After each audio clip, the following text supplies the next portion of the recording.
Welcome to एग्जामपीडिया। आज है 27 अप्रैल 2020 और 27 अप्रैल 2020 से करंट अफेयर्स के जितने इंपॉर्टेंट क्वेश्चन हैं उन्हें हम इस वीडियो में डिस्कस करेंगे। तो चलिए शुरू करते हैं। पहला क्वेश्चन, हाल ही में किसने दक्षिण एशियाई देशों के लिए एक नया कोविड-19 आपातकालीन फंड लॉन्च किया है? तो इसका सही आंसर है बी, प्रिंस चार्ल्स ने। तो अभी प्रिंस चार्ल्स ने 24 अप्रैल 2020 को दक्षिण एशियाई देशों के लिए जैसे कि पाकिस्तान, भारत, बांग्लादेश और श्रीलंका के लिए ब्रिटिश एशियाई ट्रस्ट के संस्थापक संस्करण के रूप में एक नया कोविड-19 आपातकालीन कोष शुरू किया है। आपको बता दें कि 71 वर्षीय ब्रिटिश शाही हाल ही में कोरोना वायरस से ठीक हुए हैं और कोविड-19 से लड़ने में अपनी भूमिका के लिए एशियाई समुदाय के लोगों की सराहना भी की थी इन्होंने। अब आगे बढ़ते हैं। हाल ही में किसे केंद्रीय सतर्कता आयोग के रूप में नियुक्त किया गया है? तो इसका सही आंसर है ए, संजय कोठारी को। तो अभी संजय कोठारी को केंद्रीय सतर्कता आयुक्त यानी कि सेंट्रल विजिलेंस कमिश्नर के रूप में नियुक्त किया गया है।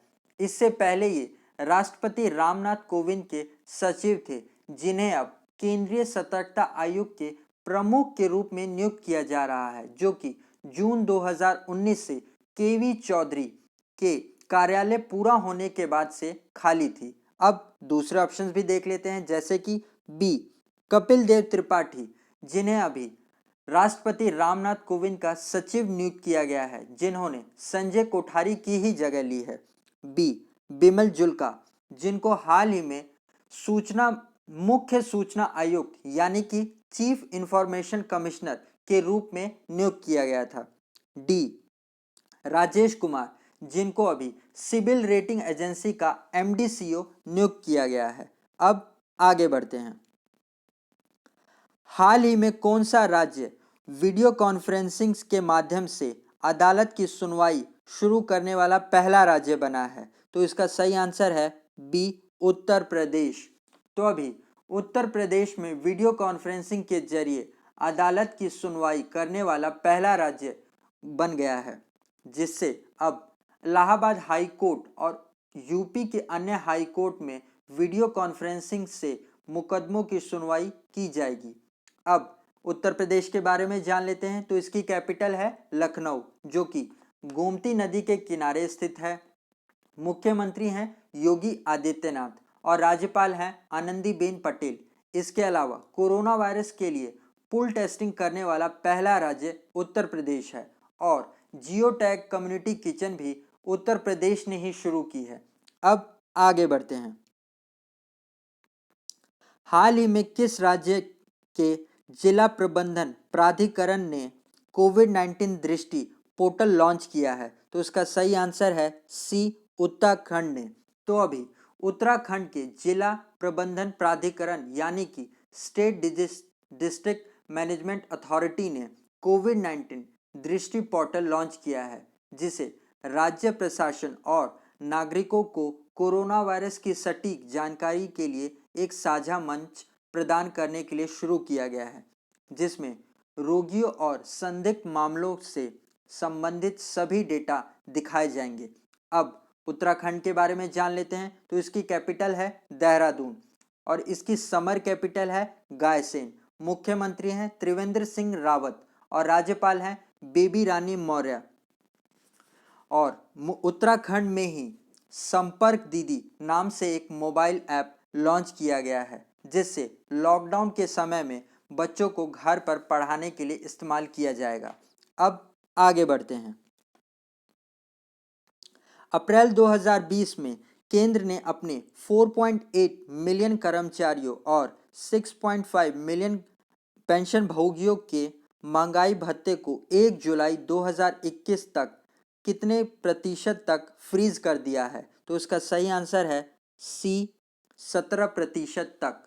तो अभी 23 अप्रैल 2020 को केंद्र ने अपने 4.8 मिलियन कर्मचारियों और 6.5 मिलियन पेंशनरों को महंगाई भत्ते को 1 जुलाई 2021 तक 17% तक फ्रीज कर दिया है, जिससे केंद्र को कुल 37,000 करोड़ रुपए से अधिक की बचत होगी। और यदि इसको राज्य अच्छे से पालन करता है तो संयुक्त बजट 1.2 ट्रिलियन रुपए की होगी। आपको बता दें कि मार्च 2020 में केंद्रीय मंत्रिमंडल ने महंगाई भत्ते को 21% की वृद्धि को मंजूरी दी थी, जिसके बाद ही यह कदम उठाया गया है। अब आगे बढ़ते हैं।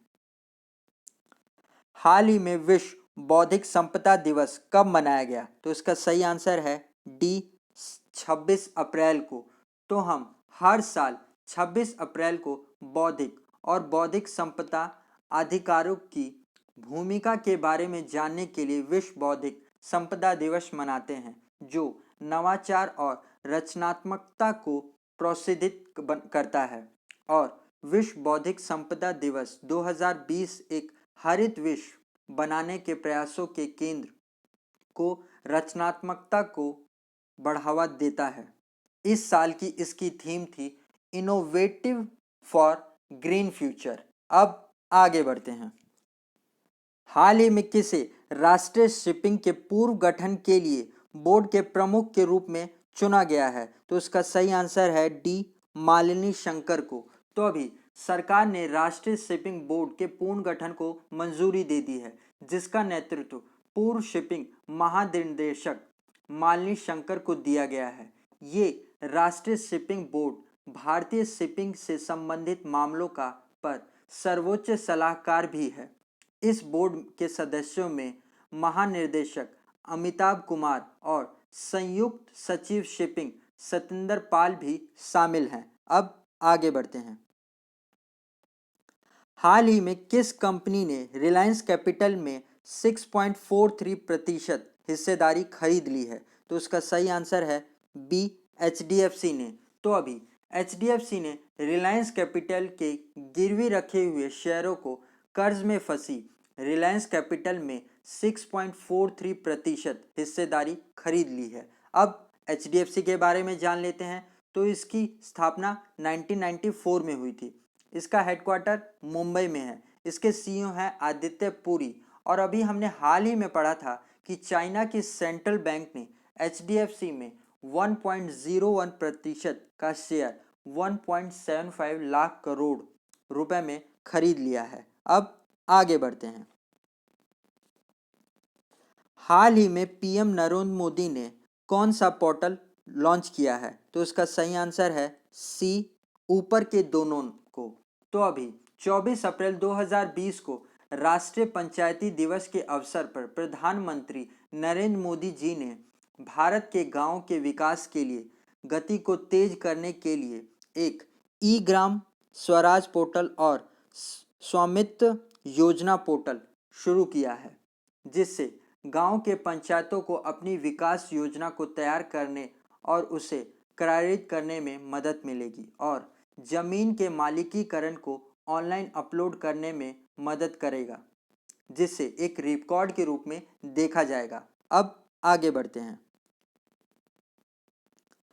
निम्नलिखित में से किसे एंटी कैंसर ड्रग डेस्टेनेबिन के भारतीय ब्रांडेड जेनेरिक को लॉन्च करने की घोषणा की है? तो इसका सही आंसर है बी, शिल्पा मेडिकेयर ने। तो अभी शिल्पा मेडिकेयर ने एक ब्रांड नाम डेसेसिल के साथ एक एंटी कैंसर ड्रग डेस्टेनेबिन के भारतीय ब्रांडेड जेनेरिक को लॉन्च करने की घोषणा की है।